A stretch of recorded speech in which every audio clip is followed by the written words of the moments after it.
কোন এলাকা দেখছেন যেখানে ঈদের নামাজ পড়িয়া দেন মেম্বার সাহেব কি দিবেন দেন, চেয়ারম্যান সাহেব, কমিশনার সাহেব, এমপি সাহেব এর মোটামুটি দেখছেন? দেখবেন কেন? এরা বলে ফকির নাকি? কমিশনার বলেন, এমপি বলেন, মন্ত্রী বলেন, চেয়ারম্যান বলেন, মেম্বার বলেন, এরা কি ফকির নাকি? জাগার জন্য ডান হেরা কি ইসলামটা ডুবাইছেন না বাসাইছেন? সমাজে ইসলামের কোরআন হাদিস যারা পরে পড়ায় শিখায় তাকে উপরে রাখছেন না নিচে নামাই দিচ্ছেন? কলেমা নামাজ এগুলি আমরা ডুবেই দিচ্ছি, কিছু রাখি নাই, বুঝতে পারছেন? আর ব্যাখ্যা বিশ্লেষণ কইরিয়া মানে আপনি যত বড় আলেমই হন, তবলিগের আলেম যদি হন, আপনি কোরআন পড়ে বুঝবেন, চিল্লা লাগাও, এর ঊর্ধ্বে যেতে পারবেন। যদি জামাত ইসলামের বড় আলেম হন, কইবেন কোরআন পড়ে পড়ে বুঝবেন, জিহাদ করো, মরো, মারো, এটা বুঝবেন, এর ঊর্ধ্বে যেতে পারবেন না। যদি হেফাজত ইসলামের আলেম হন, ওনার নামটা দিচ্ছে খুব সুন্দর, ইসলামের হেফাজত করে। ইসলামের যে হেফাজত করেন আপনারা, আপনাকে তো পেট চলে না। সমাজের লোকদের ঘুষখোর, সুদখোর, সন্ত্রাসী, জবরদখলদার, এদের দান দক্ষিণা ছাড়া আপনাদের পেট চলবে না। যতই পাশ করে পাঠাবেন হাট বাড়ি থেকে মুক্তি বানাইয়া, তাহলে কি করে খাবো ভাই? দেখো জায়গা আছে যে জায়গায় কাজ করে খাবো, এরা না নিচে কাজ করতে পারবো, রিক্সা চালাই খাবো পারবো না, ওটা শিখে নেই। যে মাথায় বুঝালে ব্যবসা করবো, এটাতে মান সম্মানের ব্যাপার, পাগড়িতে পড়াই দিছে, ওরা পারবো না।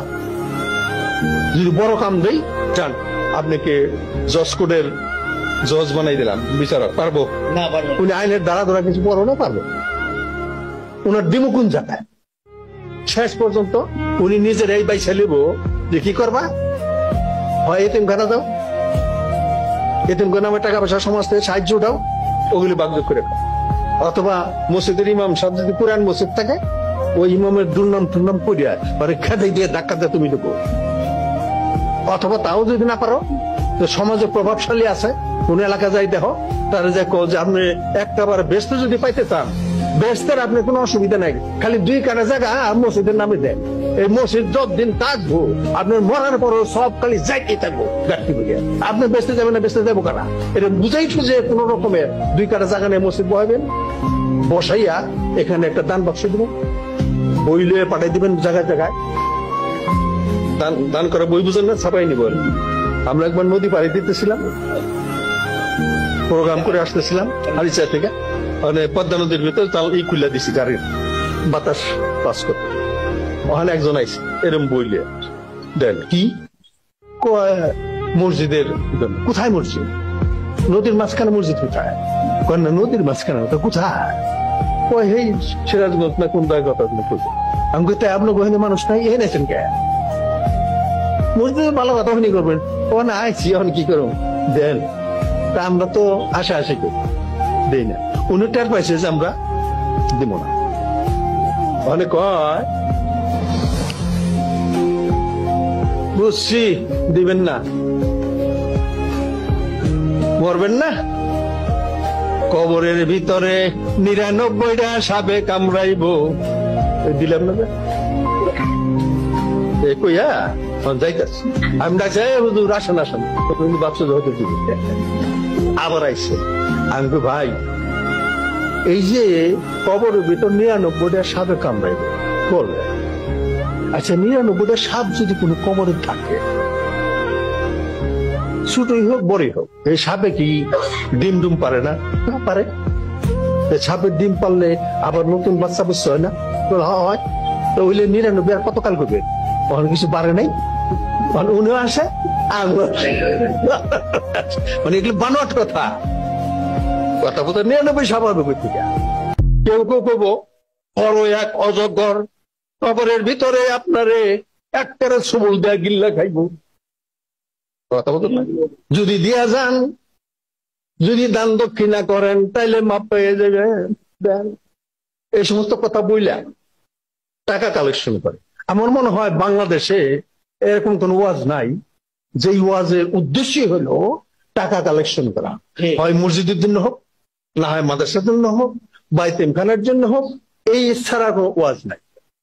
এর জন্য আলেমরাও ওই ধাসের ওয়াজ করে, কোরআনে থাক না থাক, হাদিসে থাক না থাক, বুড়িগো কিচ্ছা কাহিনী কইয়া আপনার কাছে টাকা কালেকশন করা পারছে। মসজিদ কমিটিরও যদি জিজ্ঞায় কি ভাই আপনি এগুলি কি আলেম আনছেন, কি ওয়াজ করে, ভাই কবের দাও, টাকা রোট করে দাও, টাকা রোট নিস। আমাকে এনে কি কইছে জানেন, ওয়াজ করছে এক হুজুরে, তারা আনছে ওই ক্যাটাগরিরই, ভালো কালেকশন করছে।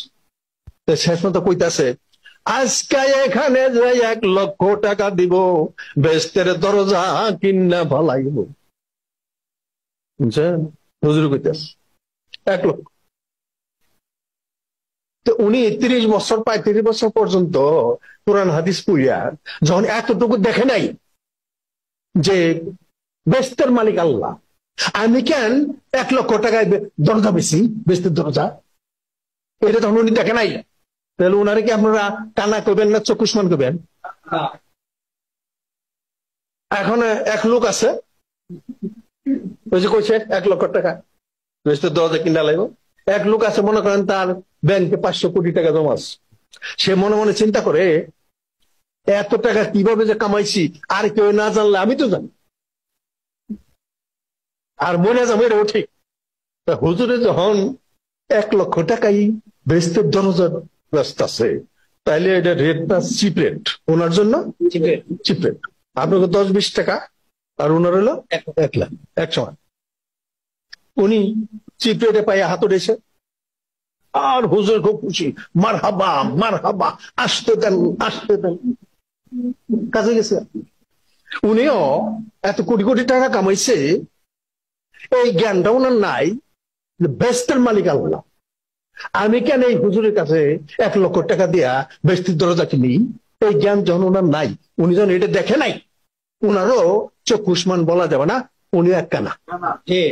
তাহলে 1 কানায় বেচছে আর 1 কানায় কিনছে।